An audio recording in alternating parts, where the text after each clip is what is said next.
Before you listen to this BBC podcast, I want to tell you why I love podcasting. Hi, my name's Tommy Dixon, and I make podcasts for the BBC. I'm a big fan of stories, always loved a good book. But when I started commuting for my first job, I discovered podcasts. I was blown away by how a creative idea and the right mixture of sounds could take you into a whole new world full of incredible stories. You know, the type that make you go, wow. And that kind of inspired me to give it a go myself, which, to cut a long story short, led to a BBC training scheme and a whole new career giving other people that exact same feeling. So if you want to hear amazing stories that make you go, wow, like I did, they're just a tap or a click away on BBC Sounds. BBC Sounds. Music, radio, podcasts.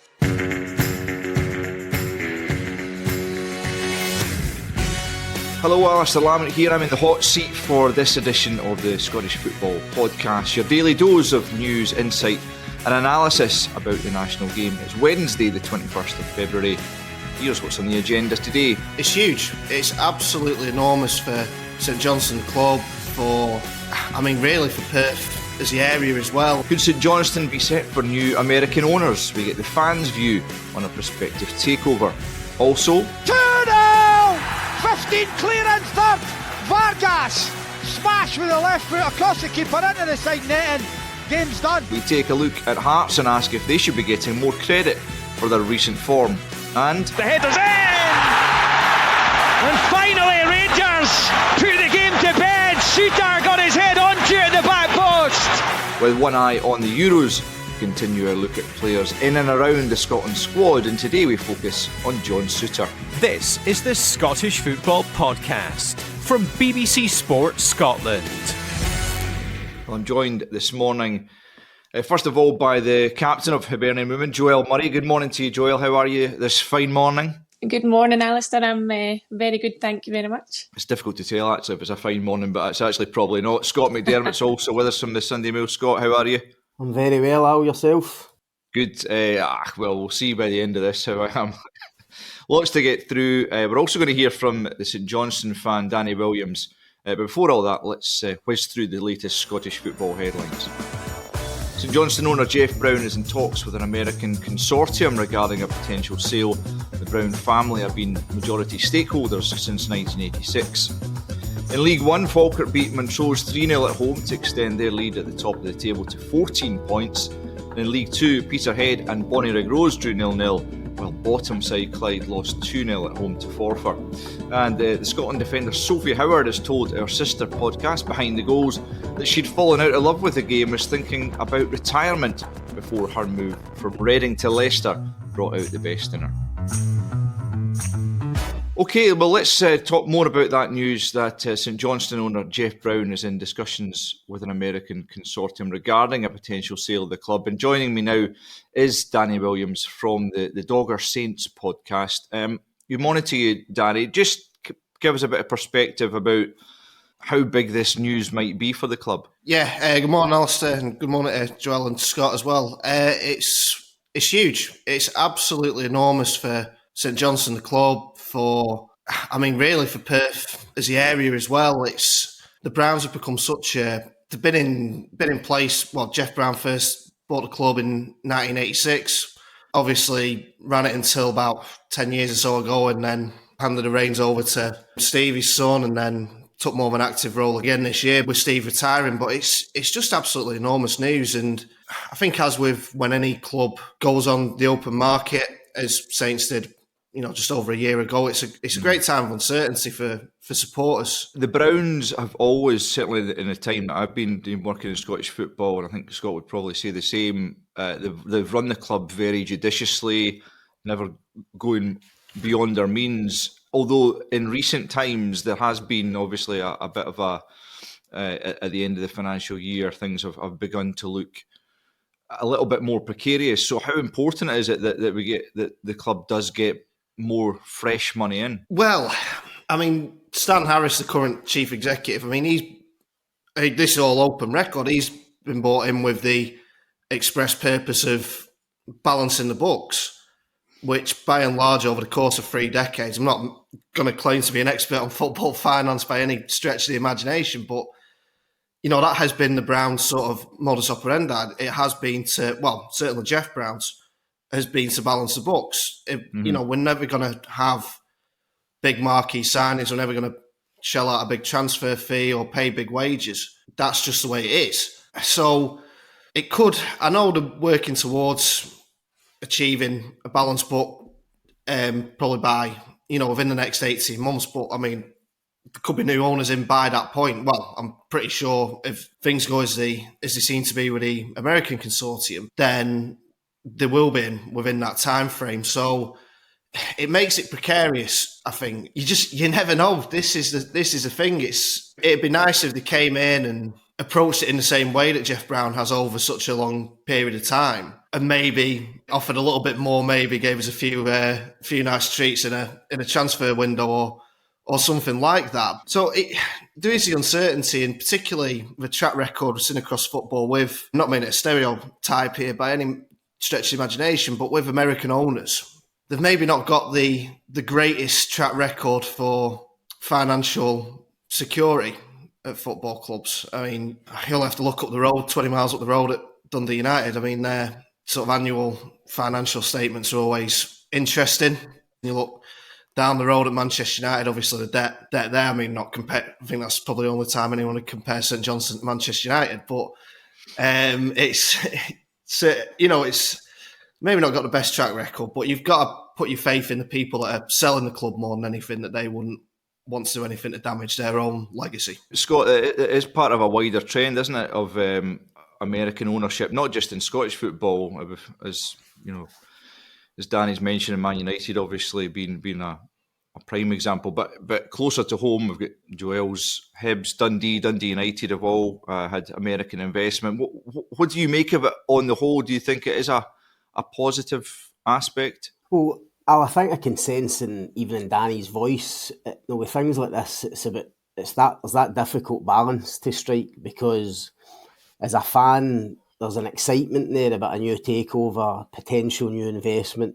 You know, Danny's joking there about getting a few treats in the transfer market. That's just naturally what fans would think of, you know, when they think of a new takeover, especially coming from abroad. But of course, as they touched on, the balance is, no, the future of the club has to be safeguarded. It has to be in the right hands. You know, the Brown family have done an incredible job. You know, 38 years with that club. You know, seeing them through the leagues into a new stadium. Think of even the double cup success a couple of years ago. So it's going to be a difficult act to follow. And I think the key thing is, it's been mentioned already with the reports this week, that we all know the kind of value and the worth of the land around McDermott Park, and that's what's kind of maybe complicated this sale or any potential takeover. And that's going to be the key thing for Jeff Brown. It's okay, it sounds great, American ownership, new money, new investment, but ultimately it's about safeguarding the future of the club. And I don't doubt for a minute Jeff Brown, knowing the type of guy he is, there'll be no stone left unturned when it comes to this takeover, and he'll want to ensure that St Johnstone's left in the right hands. Yeah, you'd imagine so. Joelle, just from personal experience, with the American owners that have come in at Hibs, obviously the late Ron Gordon buying the controlling stake in the recent likely investment from Bill Foley as well, how has it impacted the club as a whole? I think for me, speaking personally, working closely with the Gordons, who are very much hands-on. Ron was the same. I think any takeover of this nature depends on the individual's intentions or the organisation's intentions. And for me, speaking about the Gordons, their intentions are very pure. They're very passionate about the club, and they're very hands-on. Ian Gordon predominantly being based here, and Kit Gordon and Ron, the late Ron Gordon, were back over quite frequently between Edinburgh and America. So from a Hibs perspective, on and off the pitch, I can't speak highly enough of what the Gordons have done for the club. Well, it's an interesting time for St Johnstone, certainly, Danny. We'll let you go for the moment, but we'll maybe get you back on as things develop. Danny Williams there from the Dogger Saints podcast. Oh yes, what a strike. Lawrence Shankland, magnificent, right foot, outside of the peg. Didn't look as though the strike was on. He just picks his spot.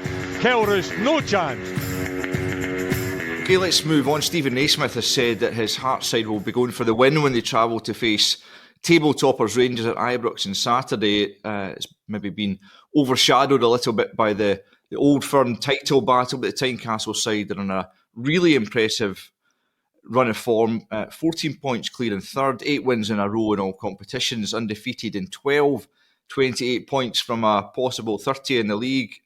Joelle, that might make slightly difficult reading for you, but nonetheless, it is highly impressive. Do you think they've been getting the credit they deserve, or might be quite happy to almost fly under the radar? I think a bit of both, to be fair. I think they're now getting the credit that they truly deserve, because it's been an unbelievable run of form. But I think knowing Stevie Naismith, he'll be quite happy to kind of be flying under the radar and quietly doing their work on the training pitch and getting the results and the performances on the pitch. Scott, I mean, Stephen Naismith earlier in the season was definitely coming under a bit of pressure, a bit of flack from lots of quarters, including his own fans to some extent. How impressed have you been with the way that he's seen that off and really come through the other end? Really impressed, Al, because as you say, I mean, I think even when he was appointed, there were doubts about Stephen Naismith. It was his first managerial job.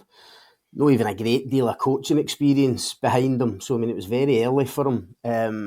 We all remember the kind of start of the season, that whole kind of Stephen Naismith, Frankie McAvoy experience, especially when the European games came around. It did look a wee bit like a car crash at the start. And I hold my hands up myself. I wondered whether Stephen Naismith was maybe cut out to be a manager. As much as he was a great player, a good guy, and I don't doubt he's a very good coach. He's obviously been in with Scotland alongside Steve Clarke as well, but there were real doubts there.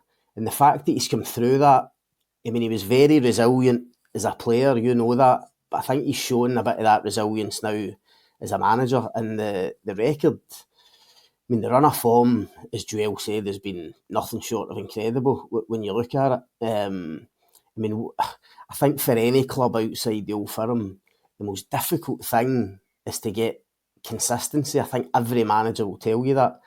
But to go 12 unbeaten, as you say, 8 wins in the spin, clear in third, I mean, they're going to secure that, I would say, probably the next few weeks, which is an incredible feat as well.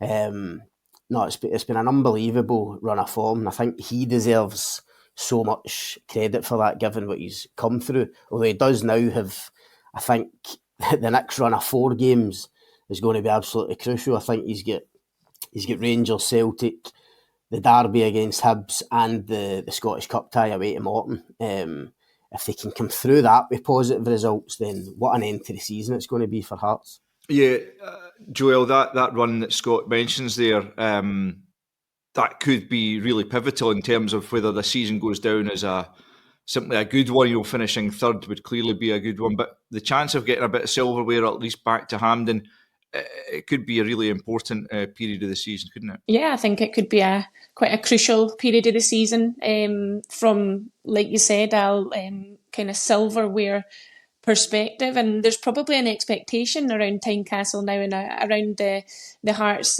support, because Stephen Naismith has come through quite a turbulent period of time, and is, like Scott said, come out the other end of it, and there will be that expectation there. But they're going to Rangers, the other form team within the league, arguably. But I think as a player, when you're playing with confidence, when you've got consistency, and when you've got momentum, and you've got belief in not only yourself but the boys and your teammates around you, then I don't think anything will faze them. No, especially with Lawrence Shankland leading the line, Scott, you probably feel that he will score every time he goes in the park, and he did score at Ibrox last time, and they were pretty unlucky really to lose that one, Rangers scoring twice in stoppage time. Do you think Hearts have got a genuine chance of going there and taking something from it this time? Of course they've got a chance. I mean, I think Rangers are a different team now, Al, to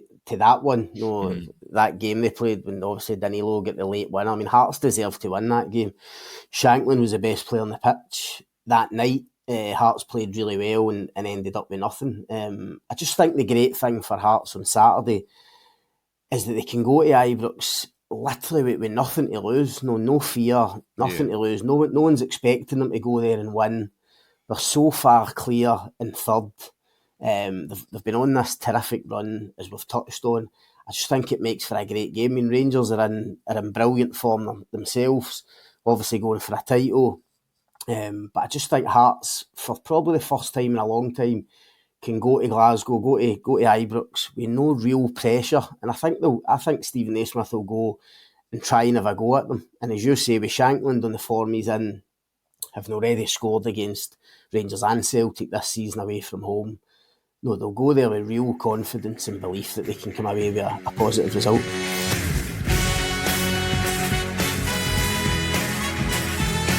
You're listening to the Scottish Football Podcast.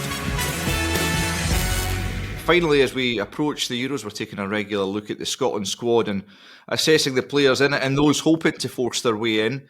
And as we've just been discussing Hearts and Rangers, today we're going to have a look at a man who swapped Gorgie for Ibrox, John Souttar. He's not always had the easiest of times, but has now said he feels he's getting stronger and becoming more important to the Rangers team. Basically, to you both, would you take him on current form to the Euros? I would take him, if he continues this run of form. I mean, I think there's only ever been two real doubts about John Souttar as a player. One of them is his injury record, as you know, which has obviously been patchy. I mean, he's come through incredible setbacks, especially with Achilles injuries that are tough to come back from, but he has. And I think probably the only other thing in terms of actually playing is how he would be in a back four rather than a back three. I think at Hearts, where he really excelled, it was in the right of a back three, and I think that was probably the question mark when he went to Ibrox, how he would be in a back four at Rangers. But I think especially this season, especially this run of form he's on at the minute, with Connor Goldson, he's proved that he can handle that. His form's been excellent.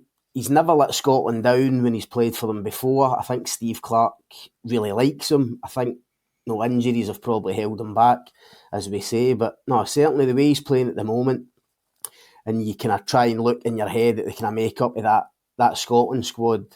I think if Steve Clarke was picking the squad for Germany tomorrow, then John Souttar would probably be in it. I would agree. I think without a shadow of a doubt, a fit John Souttar is certainly a John Souttar and a player that anyone would want to have in their team. I think if you take away his football capabilities, he's a leader. He's someone that organises, communicates and structures everyone around him. So for me, it's a no-brainer. He would be in my squad all day long. I mean, it seems like Philippe Clement is showing kind of more faith in him at the moment. He has almost chopped and changed that Goldson defensive partner, hasn't he, over the course of the season? Balogun has been in there. Ben Davies has had his own problems with injuries. But John Souttar just at the moment looks to have solidified his role in the Rangers team. And if they can go on in the form that they are and he continues in his own individual, you've got to imagine he's going to be on the plane, isn't he? You're right. I mean, it's been really difficult for any Rangers centre-back to nail down that slot beside Goldson.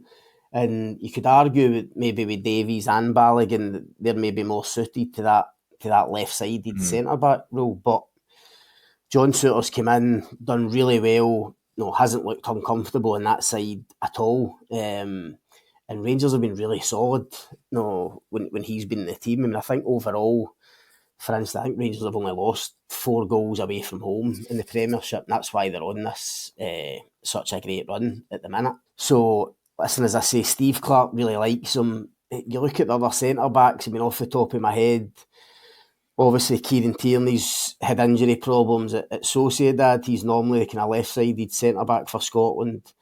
Grant Hanley's come back from a serious injury. He's been kind of in and out of the Norwich team.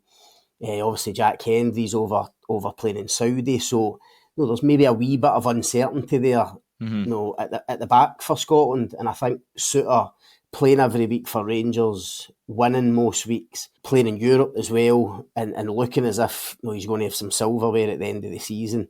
I think he would go into the summer in really confident mood, and that's why I think at the moment, certainly he'd be on the plane for the Euros. Yep, interesting times. Well, my thanks to Scott McDermott, Joelle Murray and Danny Williams, and thank you for listening. Let us know who you think should and shouldn't be in the Scotland squad. Our email address is scottishfootball@bbc.co.uk. Jonathan Sutherland, Thomas Duncan and Ian McCall will be with you here on the Scottish Football Podcast tomorrow. And remember, we publish new episodes every weekday morning, bright and early. So if you haven't done so already, subscribe and follow wherever you get your podcasts so you don't miss out. Bye for now. Just a quick reminder, the Behind the Goals podcast is available every Tuesday with me, Rachel Corsey, and me, Leanne Crichton. It's your one-stop shop for our take on everything that's happening in the world of football. Just head to BBC Sounds or wherever you get your podcasts and search for Behind the Goals.